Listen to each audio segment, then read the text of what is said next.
Vijay TV Ayyanar துணை serial promo தான் இப்போ பார்க்க போகிறோம். பல்லவனுக்கு உடம்பு ஓரளவுக்கு நல்லாயிடுச்சு. பல்லவன் அங்கேருந்து வெளியில் வராரு. சோழன் பார்த்துட்டு, பல்லவா உனக்கு உடம்பு பரவாயில்லையாடா, நல்லா இருக்கா இப்போ அப்படின்னு கேட்குறாரு. பரவாயில்லண்ணே, நல்லா இருக்கேன், ஒரு 90% நல்லாயிட்டேன். அண்ணி என்னை எப்படி பார்த்துக்கிட்டாங்க தெரியுமா? எல்லாம் அண்ணியோட கவனிப்பு தான். அண்ணி இல்லைன்னா கண்டிப்பாக என்னால் இவ்வளோலாம் குணமாயிருப்பேனான்னு எனக்கு தெரியல. அண்ணி எவ்வளோ பாசமாக பார்த்துக்கிட்டாங்க தெரியுமா? என்னை ரொம்ப பிடிக்குது அன்னிக்கு அப்படிங்கிற மாதிரிலாம் பல்லவன் சொல்கிறாரு. உடனே உனக்கு அண்ணி, ஆனால் சேரன் எனக்கு தங்கச்சி, எல்லா ரோலையும் நல்லா பண்ணுறா. ஆனால் என்ன தான் எதுவும் கண்டுக்கிறதில்ல. ஆனால் ஒரு சின்ன மாற்றம்டா, நேற்று எனக்காக நான் வர வரைக்கும் தூங்காமல் வெயிட் பண்ணிகிட்டு இருந்தா தெரியுமா அப்படின்னு சொல்கிறாரு. அப்படியாண்ணே? ஓ சரி சரி அப்படின்னு பேசிகிட்டு இருக்கும்போது அங்கே நிலா வராங்க. நிலாவை பார்த்ததும் பேச்சு கொடுக்குறாரு. நிலா, ரொம்ப சந்தோஷமாக இருக்குங்க, நீங்கள் எங்கள் வீட்டுக்கு கிடச்சது நாங்கள் ரொம்ப லக்கிங்க. பல்லவனை நல்லா பார்த்துக்குறீங்க, இங்கே உள்ளவங்க எல்லார் மேலேயும் ரொம்ப பிரியமாக இருக்கீங்க, என் மேலே கூட ரொம்ப பாசமாக இருக்கீங்க. நேற்று எனக்கு ரொம்ப சந்தோஷமாயிடுச்சு. நான் வர வரைக்கும் எவ்வளோ நேரம் வெயிட் பண்ணி தூங்காமல் இருந்திருக்கீங்க. இந்த மாதிரிலாம் யாருமே எனக்காக இருந்ததில்லை தெரியுமா? சேரண்ணன் கூட கொஞ்சம் லேட் ஆகிட்டா ஃபோன் பண்ணி கேட்கும். இதோ இவனுங்க அதை பற்றி எதுவுமே கேட்க மாட்டானுங்க. ஆனால் நேற்று நீங்கள் வந்து எனக்காக வெயிட் பண்ணிகிட்டு இருந்தது எனக்கு ரொம்ப ஹாப்பி அப்படிங்கிற மாதிரிலாம் சொல்கிறாரு. உடனே நிலா சொல்கிறாங்க, அப்படிலாம் ஒன்றும் இல்லைங்க, இப்போ தான் திருவண்ணாமலையிலேருந்து வந்திருக்கோம். 2 நாளாக ஒரே பிரச்சனை, அதனால் ஏதாவது ஒன்று ஆகிட்டுனா என்ன பண்ணுறதுன்னு தான், வேறு ஒன்றும் இல்லை அப்படின்னு சொல்லிட்டு நிலா போயிடுறாங்க. இந்த இடத்துல பல்லவனும் பாண்டியனும் நின்று, டே ஏன்டா தேவையில்லாமல் வாயை கொடுத்து புண்ணாக்கிக்கிற அப்படிங்கிற மாதிரி சோழன்ட்ட கேட்குறாங்க. இல்லைடா, நீ தானடா நேற்று சொன்ன, இந்த மாதிரி உனக்காக வெயிட் பண்ணிகிட்டு இருந்தாங்க, உடையாந்து பார்த்தாங்க அப்படிலாம் சொன்னில்லடா அப்படின்னு கேட்குறாரு சோழன்.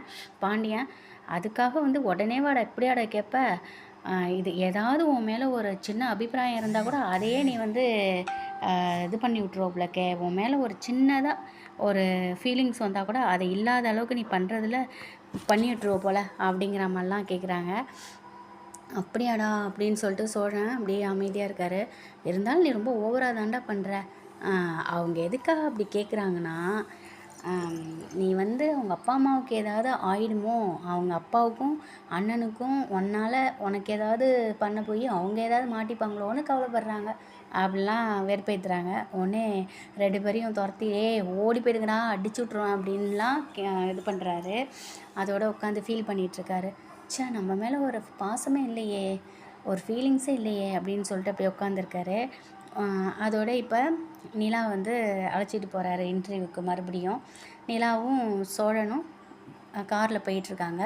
நிலா வந்து, என்ன ஒரு மாதிரி ஆள் அமைதியாக வருதே பார்ட்டி, இந்த மாதிரிலாம் வரக்கூடாது, பேசவே மாட்டேங்குது அப்படின்ட்டு கொஞ்ச நேரம் அப்படியே அமைதியாக இருந்துட்டு, ஏங்க எதுவுமே பேசாமே வரீங்க அப்படின்ட்டு சோழன்ட்ட கேட்குறாங்க. அப்போல்லாம் ஒன்றும் இல்லைங்க, சும்மா தான், நான் என்னத்த கேட்குறது அப்படின்ட்டு அமைதியாக வராரு. ஏதாவது பேசிகிட்டே வருவீங்க வளவலன்னு, ஏதாவது பேசுங்க, போர் அடிக்குது அப்படிங்கிற மாதிரி நிலா சொல்கிறாங்க. நான் என்னத்த பேசுறது, உங்களுக்கு தான் என் மேலே அக்கறையே இல்லையே அப்படிங்கிற மாதிரி கேட்குறாரு.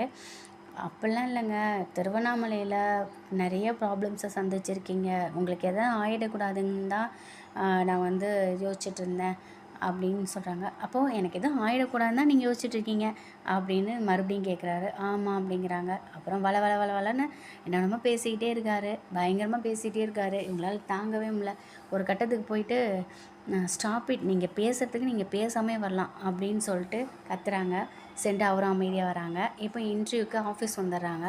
வந்துட்டு அங்கே வந்து இது மாதிரி இன்டர்வியூக்கு வர சொன்னாங்க அப்படின்னு கேட்கும்போது, அங்கே ஒரு பொண்ணு அப்பாயின்மெண்ட் இருக்கான்னு கேட்குறாங்க. அப்பாயின்மெண்ட்டாக வரதானே சொன்னாங்க அப்படிங்கிறாங்க. இல்லை நான் சும்மா கேட்டேன், நான் சும்மா தான் உங்களை விளையாட்டுக்காக கேட்டேன், உங்களுக்கு உள்ளார அப்பாயின்மெண்ட் இருக்குங்க, நீங்கள் உள்ளே போயிட்டு பாஸை பாருங்கள் அப்படிங்கிற மாதிரி அந்த பொண்ணு சொல்கிறாங்க. உடனே நிலாவுக்கு ஓகே அப்படிங்கிற மாதிரி அழைச்சிட்டு போகிறாங்க. இப்போ அழைச்சிட்டு போயிட்டு அங்கே விடுறாங்க. அங்கே போகிறாங்க. அங்கே பாஸ் வந்துட்டு, வாங்க வாங்க உட்காருங்க அப்படிங்கிற மாதிரி நிலாவை சொல்கிறாரு. இவங்க கொஞ்சம் பதட்டத்துலேயும் பயத்துலேயும் தான் இருக்காங்க, எந்த வேலையாவது கிடைக்குமோ அப்படிங்கிற மாதிரி தான் வராங்க. இப்போ பாஸ் வந்து உட்காந்துருக்காரு. இவங்க வந்து, சார் இது என்னோடய பயோடேட்டா அப்படிங்கிற மாதிரிலாம் எடுத்து கொடுக்குறாங்க. ஹலோ மேடம், சார்லாம் வேணாம், என்னை வந்து நேம் சொல்லியே கூப்பிட்லாம், நான் சின்ன பையன்தான் அப்படிங்கிற மாதிரி அவர் சொல்கிறாரு. நிலாவும் அமைதியாக உட்காந்துருக்காங்க. நிலாவை அப்படியே பார்க்குறாரு. ஏன் இவ்வளோ நர்வஸாக இருக்கீங்க, நார்மலாக இருங்க அப்படின்ட்டு ஃபைலை வாங்குறாரு. எல்லாத்தையும் பார்க்குறாரு. ஓ நீங்கள் கோல்டு மெடலா, ஓகே சூப்பர் அப்படிங்கிறாரு. எல்லாத்தையுமே பார்த்துட்டு சரி நிலா உங்களுக்கு அப்பாயின்மெண்ட் வந்து எல்லாமே மெயில் அனுப்பிடுவாங்க.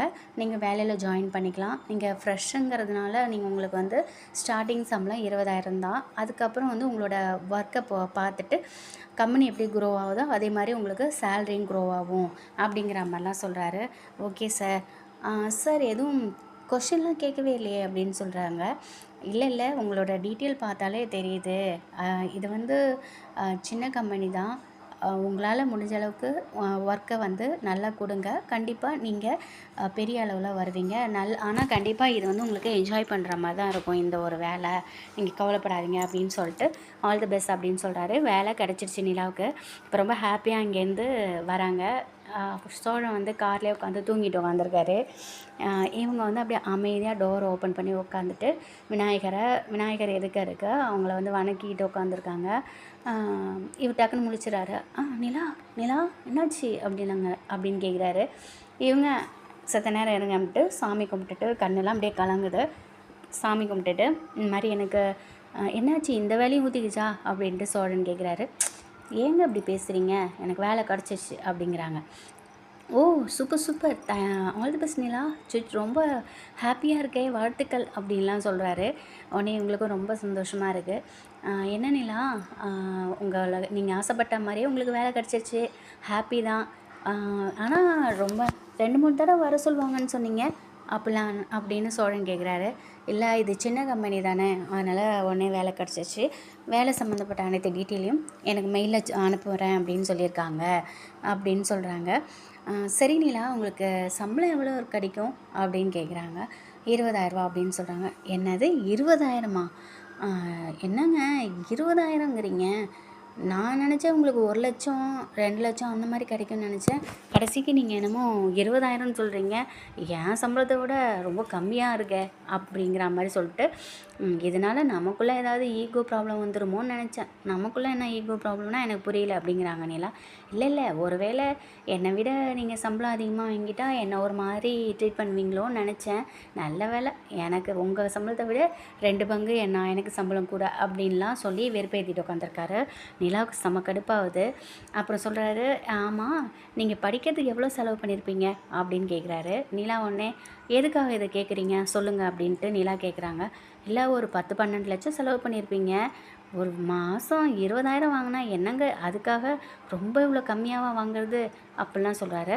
அப்போல்லாம் இல்லை, இது சின்ன கம்பெனி, போக போக ஸ்டார்டிங் இந்த சம்பளம் போக போக சம்பளம் அதிகமாக கொடுப்பாங்க, அதெல்லாம் ஒன்றும் பிரச்சனை இல்லை, எனக்கு வேலை கிடச்ச வரைக்கும் நன்றி தான், அது பெரிய விஷயந்தான் அப்படிங்கிற மாதிரி சொல்லிட்டு கடுப்பாக வராங்க. ரொம்ப டென்ஷனாக அப்படியே அமைதியாக உட்காந்துருக்காங்க. உடனே கார் எடுத்துடுறாரு சோழன். ஆஹா நம்ம கொஞ்சம் ஓவராக தான் போயிட்டோமோ. சரி நிலா, உங்கள் திறமைக்கு உங்கள் தகுதிக்கு இவ்வளோ தான் சம்பளமான்னு கேட்டேன், வேறு ஒன்றும் இல்லை, நீங்கள் எதுவும் நினச்சிக்காதீங்க அப்படின்னு சொல்கிறாரு.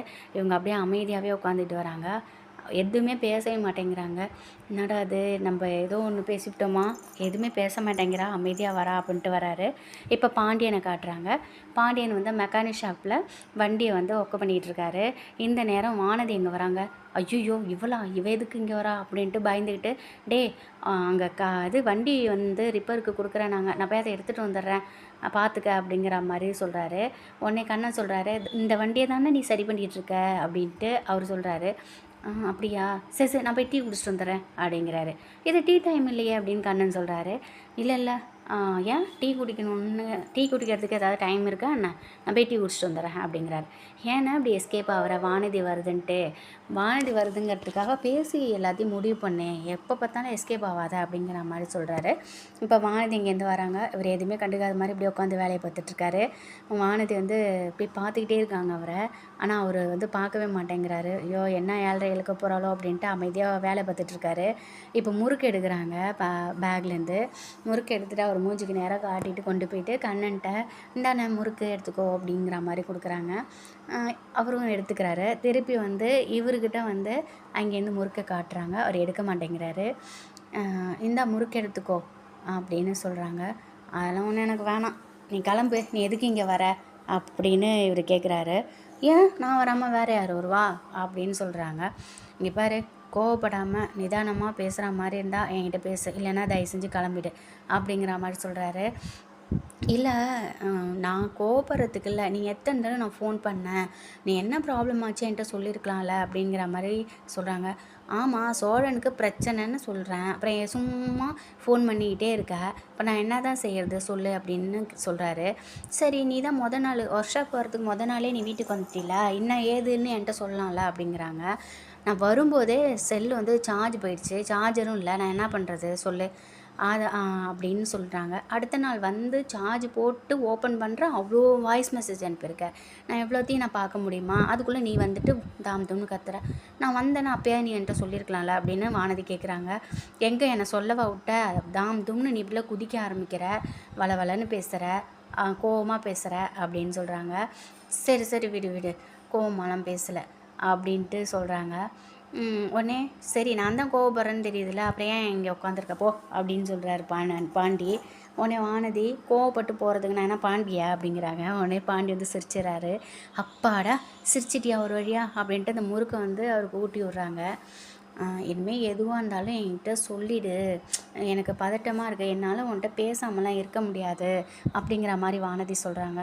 ஒரு வாரமாக தானே பேசிகிட்டு இருக்கோம். என்னமோ ஆரம்பத்துலேருந்து என்னோட பிறந்ததுலேருந்தே பேசிகிட்டு இருக்க மாதிரி பேசுகிற அப்படிங்கிற மாதிரி சொல்கிறாரு. அப்படிலாம் இல்லை, என்னால் உன்கிட்ட பேசாமலாம் இருக்க முடியாது பாண்டி அப்படின்னு வானதி சொல்கிறாங்க. இப்போ நிலாவும் சோழனும் சேரன் வேலை செய்கிற இடத்துக்கு ஸ்வீட் பாக்ஸோடு வராங்க. நிலா வந்து வேகமாக அங்கேருந்து வந்துட்டுருக்காங்க. இது சோழன் உடனே பொறுமையாக போங்க, கல்லுலாம் கிடக்குல்ல, காலில் குத்திட போகுது அப்படிங்கிறாங்க. எனக்கு தெரியும் அப்படின்ட்டு இவங்க வராங்க. ஏங்க இப்போயே ஸ்வீட்டு கொடுக்கணுமா? கொஞ்சம் அது வீட்டுக்கு வந்ததும் கொடுக்கக்கூடாதா அப்படின்னு சோழன் சொல்கிறாரு. ஏன் கொடுத்தா என்ன அப்படிங்கிறாங்க. அண்ணன் நான் கொடுத்தா ரொம்ப சந்தோஷப்படும், அதுக்கு தான் வந்தேன் அப்படிங்கிறாங்க.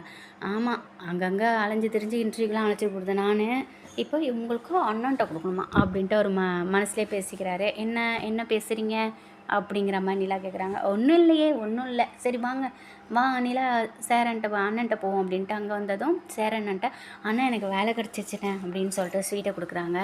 அப்படியாப்பா, எனக்கு ரொம்ப சந்தோஷமாக இருக்குப்பா. அனீஸே வா ஸ்வீட் எடுத்துக்க அப்படிங்கிற மாதிரியே சொல்கிறாங்க. அனீஸும் வந்து ஸ்வீட் எடுத்துக்கிட்டு வாழ்த்துக்கள் அப்படின்னு சொல்கிறாரு. உடனே சோழன் அனீஸ் என்ன தமிழ்லாம் பேசியாவது, அதுவும் தூய தமிழ் வேறு. ஓகே ஓகே, டெவலப் ஆகிட்டீங்களே நல்லா அப்படிங்கிற மாதிரி அவரும் சொல்கிறாரு. இப்போ எல்லாம் வந்து இவங்களுக்கு ஸ்வீட் கொடுத்துட்டு எல்லாருக்கும் போய் கொடுக்குறாங்க. இப்போ வந்து சேரன் சோழனுக்கு எந்தாடா ஸ்வீட்டுங்கிறாங்க. நீயே ஊட்டி விடண அப்படின்னு சொல்லிட்டு கேட்குறாரு. அவரும் உடனே ஊட்டி விட்றாரு. இப்போ நிலா எல்லாருக்கும் ஸ்வீட் கொடுத்துட்டு வந்துடுறாங்க. இப்போ அந்த கட்டடத்தை பார்த்துட்டு அண்ணன் இந்த ஒரு ஐடியா ஒன்று சொல்கிறாங்க. கிச்சனையும் ஹாலையும் சேர்த்து ஒரு மாதிரி ஒரு ஐடியா ஒன்று சொல்கிறாங்க. உடனே நல்லா தானேப்பா இருக்குது இந்த ஐடியா, ரொம்ப நல்லா இருக்கே. சரிப்பா நான் அவங்கள்ட்ட சொல்கிறேன், சொல்லிவிட்டு அவங்களுக்கு ஓகேனா அந்த மாதிரி பண்ணிவிடுவோம். அதுக்கு தான் உன்ன மாதிரி படித்த பொண்ணு வேணுங்கிறது அப்படிங்கிற மாதிரி அவரும் சொல்கிறாரு. கண்டிப்பாக சொல்லுங்கண்ணே, இந்த ஐடியா ஒர்க் அவுட் ஆகும் அப்படின்ட்டு நிலா சொல்கிறாங்க. எல்லாருக்கும் ரொம்ப ஹாப்பியாக இருக்குது. இந்த நேரம் வந்து அனீஸோட தங்கச்சி சந்தையா வராங்க. அண்ணன் அப்படின்ட்டு அங்கேருந்து வராங்க. உடனே இது யார் அப்படின்னு நிலாவும் சோழன் கேட்குறாங்க. உடனே அனீஸ் சொல்கிறாரு, என்னோடய தங்கச்சி என் தங்கச்சி தான், இவங்க பேர் சந்தையா அப்படிங்கிற மாதிரி அனீஸ் சொல்கிறாரு. உடனே அப்படியா அப்படின்ட்டு பார்க்குறாங்க. இப்போ சந்தையா வந்ததும் எல்லாரையும் பார்க்குறாங்க. உடனே சந்தையாட்ட சொல்கிறாங்க, சேரன் அண்ணனோட தம்பி சோழன், அவரோட ஒய்ஃபு நிலா அப்படின்னு சொல்கிறாங்க. உடனே சந்தையா கேட்குறாங்க அனீஸுக்கிட்ட, அண்ணனுக்கு முன்னாடி எப்படி தம்பிக்கு கல்யாணம் ஆயிடுச்சு அப்படின்னு கேட்குறாங்க. உடனே இல்லை, பொண்ணு பார்த்துட்ருக்கோம், சேர அண்ணனுக்கும் சீக்கிரம் முடிச்சிடுவோம் அப்படிங்கிற மாதிரிலாம் சொல்கிறாங்க. இதோட இந்த எபிசோடு முடியுது. இந்த எபிசோடு உங்களுக்கு பிடிச்சிருக்கு அப்படின்னாக்கா இதுக்கு ஒரு லைக் கொடுங்க. தேங்க்யூ.